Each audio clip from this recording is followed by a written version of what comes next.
새누리당이 분당되고 있지만 권영진 대구시장은 일단 탈당하지 않기로 했습니다. 다만 추후 여지는 남겼습니다. 대구시가 1년 전 비정규직을 정규직으로 전환하겠다는 약속을 지키지 않고 있습니다. 내년 조기 대선 가능성 때문에 대구공항 이전 후보지 결정을 늦어도 내년 3월 말까지 해야 한다는 주장이 나왔습니다. 포항 꽁치 과메기 틈새 속에서 영덕에서는 청어로 원조 과메기 명맥을 이어오고 있습니다. 여러분 안녕하십니까? 12월 23일 금요일 아침 대구 MBC 뉴스투데이입니다. 밤사이 경북 내륙 지역을 중심으로 우려했던 큰 눈은 없었지만 낮까지 눈이 날리는 곳이 있겠습니다. 오늘 아침 기온은 어제보다 10도 이상 내려가 춥겠고요. 주말 동안에도 맑은 가운데 아침에는 영하권의 추위가 이어지겠습니다. 이시정 기상캐스터입니다. 네, 현재 경북 서부 지역을 중심으로 약하게 눈이 날리고 있는 가운데 오늘 낮까지 1에서 5cm가량의 눈 또는 5mm 안팎의 비가 내리겠고요. 기온이 낮은 경북 북부 내륙 지역을 중심으로도 낮까지 눈이 날리는 곳이 있겠습니다. 대구 지역은 종일 구름만 많겠는데요. 기온이 큰 폭으로 떨어지겠습니다. 아침 기온이 4.6도로 어제 같은 시각보다 10도 이상 내려가 더 쌀쌀하게 느껴질 수 있겠고요. 낮 기온도 5도 선에 머물면서 어제보다 10도 이상 기온이 떨어지겠습니다. 성탄절이 있는 이번 주는 주말이 더욱더 기다려지시죠.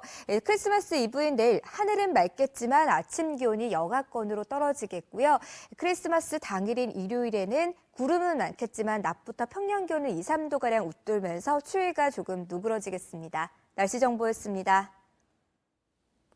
새누리당 비박계 탈당 선언으로 분당이 현실화되면서 지역 단체장과 정치권의 움직임에도 관심이 쏠리고 있습니다. 아직까지는 유승민, 주호영 의원 지역구에서만 추가 탈당 움직임이 일고 있지만 대선 전국이 어떻게 진행되는지에 따라 요동칠 것으로 보입니다. 박재영 기자가 보도합니다. 권영진 대구시장은 대구 시민의 지지로 시장이 된 만큼 현재는 탈당을 고려하지 않고 있다며 일단은 탈당 가능성에 선을 그었습니다. 하지만 보수 정당으로서 사회적, 정치적 개혁의 모습이 보이지 않는다면 시민의 뜻을 충분히 듣고 판단하겠다고 밝혀 향후 전국 추이에 따라 탈당할 수도 있음을 시사했습니다. 새누리당 어떤 지지율이 상당히 떨어진 점, 민심이 상당 부분 돌아서는 그런 상황이기 때문에 현실적으로 탈당할 가능성도 상당히 배제하지 못하는 정도가 아닐까. 마땅한 대선 주자가 없는 새누리당에서 대권 주자 후보로까지 거론되는 김관영 경북도지사는 당에 남아 보수 세력을 결집하는 데 일조하겠다는 입장입니다. 새누리당 비박계 탈당에 가장 민감한 곳은 역시 탈당 선언을 한 유승민 의원과 주호영 의원 지역구로 일부 시의원과 구의원들이 동반 탈당할 것으로 알려지고 있습니다. 하지만 지역구 단체장인 수성구청장과 동구청장은 지역 민심을 고려해서 신중한 자세를 보이고 있습니다. 비박계 탈당으로 인한 후폭풍이 아직까지는 지역에서 파괴력을 보이고 있진 않지만 대선 전국으로 접어들면 상당한 변화가 있을 것으로 예상됩니다. 당 이름 때문에 당선된 경우들이 많기 때문에 섣불리 움직이기보다는 차기 대선과 관련된 그러한 흐름들에 따라서 몸을 움직이는 방향을 결정하지 않겠느냐라는 것이 제 중앙 정치권에서 활동하는 국회의원보다 지역민들과 밀착돼 있는 자치단체장과 지방의회 의원들의 탈당은 밑바닥으로부터의 변화를 의미하는 만큼 이들의 선택에 비상한 관심이 쏠리고 있습니다. MBC 뉴스 박재영입니다. 대구공항 예비 이전 후보지가 압축되면서 공항 이전 절차도 탄력을 받고 있는데요. 내년에 조기 대선 가능성도 있어서 이전 후보지 결정을 늦어도 내년 3월 말까지는 해야 한다는 주장이 나왔습니다. 윤영균 기자가 취재했습니다. 국방부는 용역 결과 이전 후보지로 압축된 경북 군위와 의성, 성주와 고령, 대구 달성군 5곳 지자체와 협의를 거쳐 내년 1월에 복수의 예비 이전 후보지를 선정한다고 밝혔습니다. 그럼 이제 국민들을 위한 설명회, 의원님들을 위한 도의원님들을 위한 설명회 등등의 시간이 좀 필요할 걸로 보여집니다. 그래서 저희는 이런 일정으로 연말까지 아까 의원님 말씀하신 대로 연말까지 하는 일정을 가지고 있었는데 그게 조금 더 1, 2주는 걸릴 것 같다는 지금 생각은 들고 있고요. 국토교통부는 예비 이전 후보지가 정해지면 즉시 대구 지역의 항공 수요 조사 용역을 실시할 예정입니다. 대구 지역에 특히 이제 국제선이라든가 수요가 계속 늘고 있기 때문에 그 수요를 한번 조사를 해가지고 거기에 맞는 시설을 입지시킬 수 있도록 그렇게 하겠습니다. 문제는 주민동의 절차입니다. 내년에 조기 대선 가능성이 있는데 현행법상 선거일 전 60일 동안은 주민투표를 할 수 없습니다. 주민투표 과정도 2달 가까이 걸리는 만큼 최악의 경우 공항 이전 부지 결정 역시 해를 넘길 수 있다는 얘기입니다. 이 때문에 늦어도 내년 3월 말까지는 이전 후보지를 확정해야 내년 안에 후속 절차가 신속히 이루어질 수 있다는 지적이 제기됐습니다. 예상치 않았던 내년에 대선이 중간에 끼인다고 생각하면 이 대구공항 이전 문제는 명확하게 조기에 확정을 해서 주민들이 예측 가능하게 만드는 게 제일 중요합니다. 대구시는 이전 후보지가 정해지면 해당 지역 지원 계획을 만들어야 하고 주민투표도 거쳐야 해 최종 이전 부지는 내년 하반기쯤 결정될 것으로 예상하고 있습니다. MBC 뉴스 윤용균입니다. 대구국제공항에 일본 오사카와 삿포로 노선이 새로 생깁니다. 대구시에 따르면 에어부산이 오늘 오전 10시 반 대구를 출발해서 일본 오사카로 가는 항공기를 새로 띄우고 오후 3시 반에는 일본 삿포로 노선도 새롭게 취항합니다. 오사카 노선은 매일 운항하고 삿포로 노선은 화요일과 금요일, 일요일 등 3번 왕복합니다. 이로써 대구공항에는 국제선 정기 노선이 12개가 됐습니다.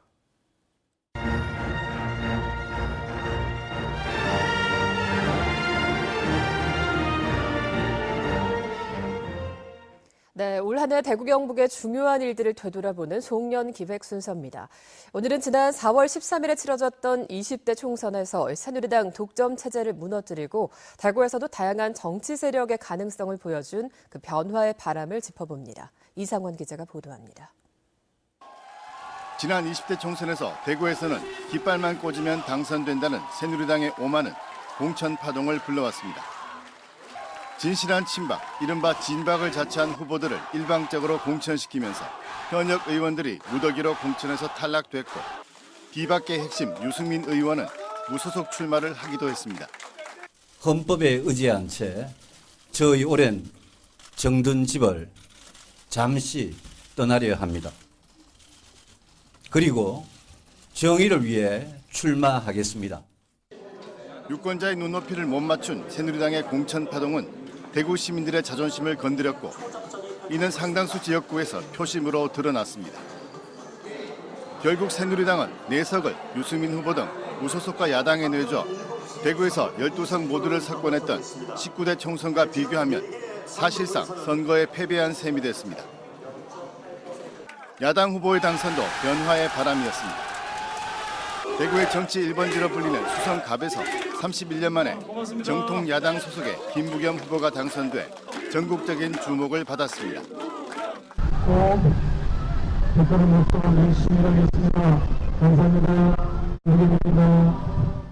대구는 무조건 새누리당 당선 덩식이 끼어지기 시작한 거죠. 민심의 변화가 크게 좀 일렁이 있다는 것을 정작 아닌가 그렇게 생각합니다. 새누리당 텃밭에서 무소속과 야당 후보가 당선되면서 대구의 정치 지형도 일당 독점 구조에서 다양한 정치 세력이 공존하게 됐습니다. 지난 총선 결과 대구 민심의 방향은 과거화되고 권력화되고 부패한 보수가 아니라 시대에 걸맞는 생활에 기반한 새로운 보수로, 가치에 기반한 보수로 좀 대구 경북을 대표하는 정치권이 재태어나기를 다시 원하는 그런 민심이 아니었나 이렇게 평가할 수 있을 것 같습니다. 20대 총선에서 대구에 본 새누리당 심판 바람은 최순실 게이트를 거치면서 지역 정치권의 구조를 뒤흔드는 거센 태풍으로 변하고 있고 대구의 정치도 다양성에서 한 단계 성숙해지는 계기가 됐다는 평가를 받고 있습니다. MBC 뉴스 이상원입니다. 기억하시나요? 이 죽음의 도로로 불렸던 88 올림픽 고속도로가 광주 대구 고속도로로 확장 개통한 지 1년이 됐습니다. 중앙분리대가 없어 대형 사고가 잇따랐던 도로에서 사망 사고가 한 건도 없는 도로로 거듭났습니다. 보도에 도성진 기자입니다. 지난해 9월 88 올림픽 고속도로 고령군 성산면 부근에서 발생한 교통사고. 3중 충돌 사고로 9명의 사상자가 났는데 중앙분리대조차 없는 좁은 도로 탓에 피해가 컸습니다. 이 사고 석 달 뒤 도로명을 바꿔 확장 개통한 광주 대구 고속도로는 중앙분리대가 설치되고 도로도 곧게 뻗어 사고 위험을 대폭 줄였습니다. 확장 전 지난 한 해 동안 11명의 사망자가 발생했지만 확장 개통 후에는 한 건도 발생하지 않았고 부상자는 42명에서 27명으로 36% 감소한 것으로 집계됐습니다. 오르막배기 같은 것이 많이 완화되면서 이렇게 저희 트럭들 같은 경우에는 내리막길 그런 데가 특히 겨울철 같은 경우 굉장히 위험하고 그런데 그런 게 많이 완화되고 그래가지고 훨씬 더 안전하다고 생각합니다. 2000년 교통사고 치사율이 다른 고속도로의 4배인 43%에 이르며 죽음의 도로로 불렸지만 그 오명을 완전히 벗은 겁니다. 휴게시설이 늘어난 것도 사고 감소에 큰 역할을 한 것으로 보입니다. 기존 5곳에 불과하던 휴게시설은 휴게소 8곳, 졸업쉼터 4곳 등 모두 12곳으로 크게 늘었습니다. 산악지형을 관통하는 급커브와 급경사가 거의 없어지며 경북 고령에서 전남 담양까지 운행 시간이 30분 이상 단축됐습니다. 개통 후 양방향 차량 통행도 하루 평균 14,000여 대로 개통 전보다 30% 증가했습니다. 응가하면 저 돌아가지 팔팔을 난답니다. 옛날에는. 그리고 짐을 좀 실어부터 가면 뭐 가는 시간이 너무 걸리기 때문에. 지금은 이제 뭐 가기가 제일 편하습니다. 개통 전 달구벌과 빛고를 뜻하는 달빛 고속도로의 명칭은 수용되지 않았지만 대구와 광주의 달빛동맹 민관협력위원회는 명칭 변경을 지속적으로 추진해 나가기로 했습니다. MBC 뉴스 도성진입니다. 새누리당 김천 이철우 의원이 산업통상자원부와 중소기업청에 서문시장 화재 관련 업무보고에서 서문시장 전체를 전통 복합 문화시설로 개발해야 한다고 주장했습니다.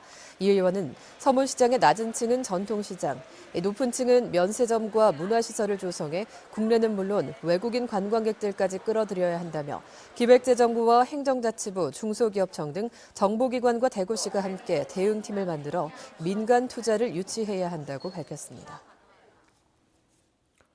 겨울 별미인 과메기는 요즘 꽁치가 대세인데요. 포항 꽁치 과메기의 틈새 속에서 영덕에서는 청어로 원조 과메기의 명맥을 이어오고 있습니다. 김기영 기자가 취재했습니다. 겨울 해풍이 반가운 덕장에 청어 과메기가 내걸렸습니다. 은빛 껍질에 영롱한 오메가3 기름이 배어나와 침샘을 자극합니다. 청어는 꽁치보다 두툼해 씹는 맛이 좋다는 입소문이 나 있습니다. 영덕 창포리 바닷가에는 70년대 흔하게 잡히던 청어로 과메기를 생산해 지난달 지리적 표시 등록을 했습니다. 제 어머니는 어릴 때 저는 기억으로는 과메기를 했거든요. 그러니까 뭐 계속 문명은 유지해 오지 않았겠나 생각이 듭니다. 과거에는 알을 빼내고 고기는 싼 값에 양식어류 사료로 판매하는 데 그쳤지만 청어 과메기를 생산하면서부터 억가 상승에 기여하고 있습니다. 최근 2, 3년 전부터 단가 자체가 계속 올라가는 거예요. 그래서 원인을 알아보니까 청어 과메기가 단지가 생겨가지고 마침 청어 어획량도 늘었습니다. 연간 7만 톤에 이르던 우리나라 청어 어획량은 10여 년 전 5천 톤까지 떨어졌다가 최근에는 2, 3만 톤씩 잡히고 있습니다. 포항 특산품인 과메기의 주 재료는 원양산 꽁치. 최근 어획량이 회복되고 있는 연근해산 청어로 대체할 필요가 있습니다. 꽁치의 수입 금지가 되었을 경우에는 과메기 원료가 되는 재료가 곧 구해지지 않는다는 의미가 되기 때문에 이러한 상황에 대비하기 위해서라도 청어 과메기에 대한 저변 확대가 필요하다고 생각합니다. 30여 가구에 불과한 조그마한 바닷가 마을에서 해마다 2배가량 매출 신장세를 보이며 원조 과메기의 명맥을 잇고 있습니다. MBC 뉴스 김기영입니다. 낙동강은 태백시 황지에서 발원되는 낙강과 영양 1월산에서 반변천 즉 동강이 합쳐진 말입니다. 이 두 강은 바로 안동에서 만나 본류를 형성하는데 안동이 낙동강의 시발점을 알리는 표지석이 세워졌습니다. 조동진 기자입니다. 태백시 황지 연못에는 낙동강 1300리가 이곳에서 시작된다는 표지석이 있습니다. 낙동강은 사실 황지에서 발현된 낙강과 영양 1월산에서 내려오는 반변천, 즉 동강이 합쳐져서 만들어진 이름입니다. 낙강과 동강에다 기란천까지 안동에서 만나 거대한 본류를 이루게 됩니다. 고려시대 안동의 옛 이름이 영가였는데 영은 이수, 즉 두 개의 물이 합쳐진다는 뜻으로 낙광과 동강이 합쳐지는 역사적인 의미를 고증하고 있습니다. 안동시는 용상동 낙동강 둔치에 공원을 조성하고 이곳이 낙동강의 시발지임을 알리는 표지석을 세웠습니다. 우리 안동 문화 또 낙동강의 어떤 얽힌 이야기들 우리 시민들도 알고 또 우리 전 국민들도 실질적인 시발지가 여기라는 것을 알리기 위해서 오늘 이렇게 표지 제막식을 하게 되었습니다. 낙동강은 물산과 인물이 교류했던 것으로 그 중심은 안동이었습니다. 남쪽으로부터 어리와 소금을 실은 거룻배가 강을 거슬러 안동을 지나 예안까지 올라와 물건을 팔았습니다. 내려갈 때는 안동에서 생산하는 물건을 싣고 하류로 내려가는 교육의 중심 역할을 했습니다. 영남을 관통하는 낙동강은 물길과 역사와 문화가 흐르는 삶의 젖줄이기도 합니다. 낙동강을 젖줄이라고 하고 있습니다. 그래서 이 낙동강의 표석지라는 것은 우리나라의 역사, 이남의 역사를 장식하고 있는 강입니다. 유구한 영남의 역사와 함께한 낙동강의 의미가 시발지 표지석을 초월하는 국민의 강으로 공유될 수 있기를 기대해 봅니다. MBC 뉴스 조동진입니다. 한국치맥산업협회는 어제 저녁 회원들과 치맥 페스티벌 자원봉사자들이 참가한 가운데 송년의 밤을 갖고 올해 대구 치맥 페스티벌을 되돌아보는 한편 내년 축제 준비를 위한 시간을 가졌습니다. 이 자리에서는 어려운 이웃과 함께하자는 희망 2017 나눔 기부닭 캠페인으로 치킨과 개육을 기부하는 나눔 증서와 서문시장 화재 피해 이웃 돕기 성금 전달식도 함께 열렸습니다. 상주 영덕고속도로가 착공 7년 만인 오늘 개통합니다. 총 연장 107.6km의 상주 영덕고속도로는 2조 7,500억 원의 공사비가 들었고 3시간 걸리던 상주 영덕 간의 운행 시간이 1시간으로 단축됩니다. 동해안과 북부권 주민들의 수도권 및 충청권으로의 접근성이 좋아지고 물류 비용 절감에도 큰 도움을 줄 것으로 기대됩니다. 개통식은 오늘 오후 2시 의성 휴게소에서 열릴 예정입니다. 한국패션산업연구원이 패션산업 육성 사업의 성과물을 패션 관계자들과 공유하는 자리를 마련합니다.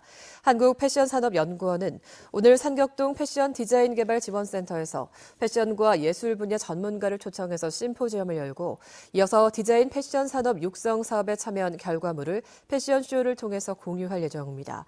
또 패션업체 30여 개사와 대구 경북 침구류 협동조합이 기부한 물품을 저렴하게 판매하는 자선 바자회를 열어 어려운 이웃을 돕기로 했습니다.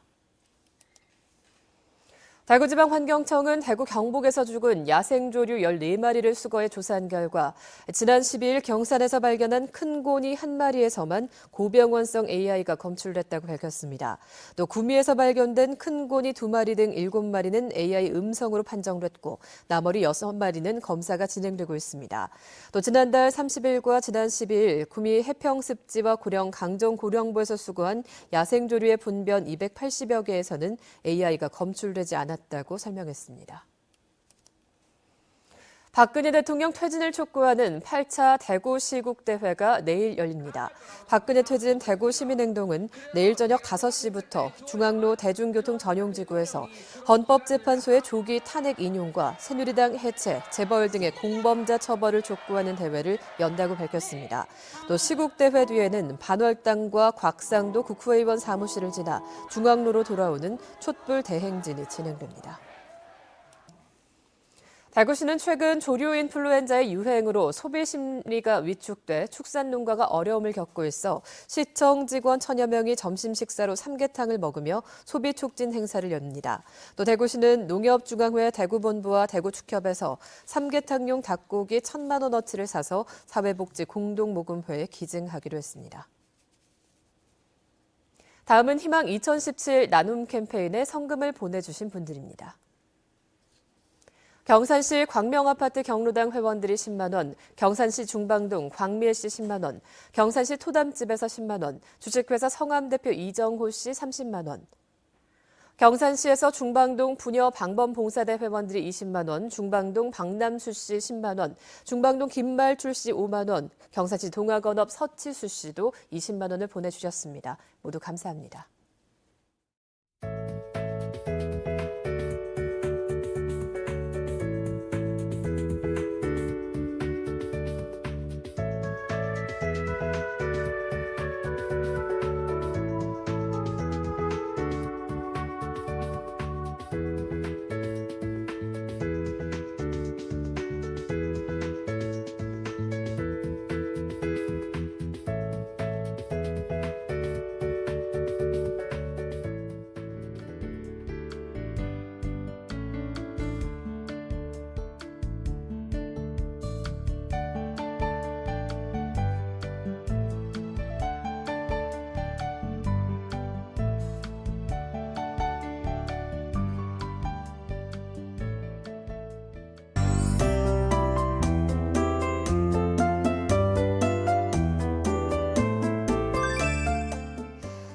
경북 서부 지역을 중심으로 약하게 눈이 날리고 있는 가운데 오늘 낮까지 1에서 5cm가량의 눈 또는 5mm 안팎의 비가 내리겠고요. 기온이 낮은 경북 북부 내륙 지역을 중심으로도 낮까지 눈이 날리는 곳이 있겠습니다. 대구 지역은 종일 구름만 많겠는데요. 어제보다 기온이 큰 폭으로 떨어지겠습니다. 대구의 현재 기온 4.6도로 어제 같은 시각보다 10도 이상 떨어져 다소 쌀쌀하게 느껴질 수 있겠고요. 낮 기온도 5도 선에 머물면서 어제보다 10도가량 낮겠습니다. 현재 전국이 대체로 흐린 가운데 약하게 비 또는 눈이 내리는 곳들이 있습니다. 자세한 지역별 날씨입니다. 대구의 현재 기온 5도로 어제보다 10도가량 낮게 시작하고요. 청도 4도로 어제보다 15도나 낮습니다. 낮 기온은 5도 선에 머물겠습니다. 문경의 기온은 2도로 어제보다 12도가량 낮게 시작하고요. 낮 기온도 3도 선에 머물겠습니다. 안동의 기온은 2도로 출발해 낮 기온 4도 예상되고요. 청송의 낮 기온 2도로 어제보다 10도가량 낮은 기온을 보이겠습니다. 포항의 낮 기온은 6도 예상되고요. 동해 전해상에는 풍랑특보가 내려진 가운데 바다의 물결은 2에서 6m까지 매우 거세게 일겠습니다.